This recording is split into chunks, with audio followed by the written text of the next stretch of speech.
दुनिया भर में ऐसी कई जगह है जहां लोग दिन के समय तो चले जाते हैं लेकिन शाम होने के बाद नहीं जाते। इन जगहों पर ऐसे कई बोर्ड भी लगे हुए हैं जिन पर चेतावनी लिखी होती है कि सूरज ढलने के बाद यहाँ ना ठहरे। और भारत में भी कई ऐसी जगह है जहाँ पर होने वाली अनहोनी घटनाओं के कारण उस जगह पर जाना प्रतिबंधित है। उन्हीं जगहों में से एक है भानगढ़ का किला, जो भारत ही नहीं बल्कि पूरे एशिया का सबसे डरावना स्थान माना जाता है। इस वीडियो में हम यही जानने वाले हैं कि आखिर भानगढ़ के किले में ऐसा क्या हुआ था जो आज इसकी गिनती दुनिया के सबसे डरावने जगहों में होती है। तो हेलो गाइस, मैं हूँ नीतीश और चलिए जानते हैं कि आखिर क्यों भानगढ़ के किले को भूतिया किला कहा जाता है। भानगढ़ का किला राजस्थान के अलवर जिले में स्थित है, जिसे 1583 में अमेर के राजा भगवंत दास ने अपने छोटे बेटे मधो सिंह के लिए बनवाया था।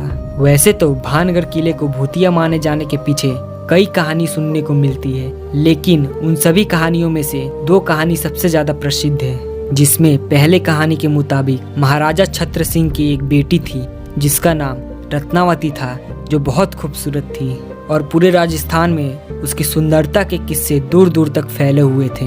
यहाँ तक कि उनसे विवाह करने के लिए कई राजा महाराजा बेताब थे। लेकिन एक दिन एक तांत्रिक जिसका नाम सिंधिया था, उसकी बुरी नज़र रत्नावती पर पड़ गई।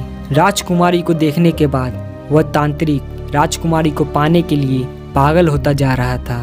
तब उसने सोचा कि वह अपने तंत्र मंत्र से राजकुमारी को अपने वश में कर लेगा। तांत्रिक ने यही सोचकर राजकुमारी का पीछा करना शुरू कर दिया।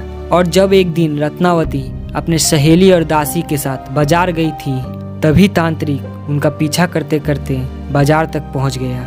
और जब उसने देखा कि राजकुमारी इत्र की दुकान से इत्र ले रही थी, जैसे ही तांत्रिक को मौका मिलता है तो उसने इत्र की शीशी पर सम्मोहन वाला काला जादू कर दिया। अगर राजकुमारी इस इत्र को लगाती तो वह तांत्रिक के पास आकर्षित होती चली जाती।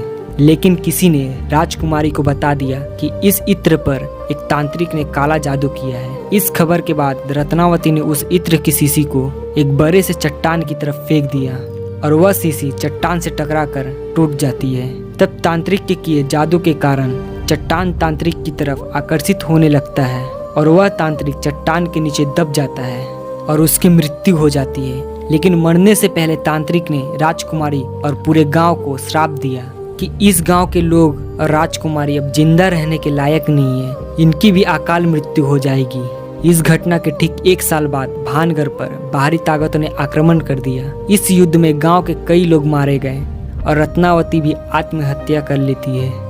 स्थानीय लोगों का कहना है कि तांत्रिक के श्राप के कारण भानगढ़ कभी भी दोबारा जीवित राज्य के रूप में नहीं बन सका और आज भी यहाँ कई अनहोनी घटना होती रहती है, जिसके कारण यहाँ एक चेतावनी वाला बोर्ड भी लगा है जिस पर लिखा है शाम 6 बजे के बाद यहाँ कोई न ठहरे। फिलहाल यहाँ पर पहली कहानी समाप्त होती है और अगर आपको दूसरी कहानी के बारे में जानना है तो हमारे चैनल लुक एट फैक्ट को सब्सक्राइब करना ना भूले। तो मिलते हैं आपसे दूसरे अध्याय में।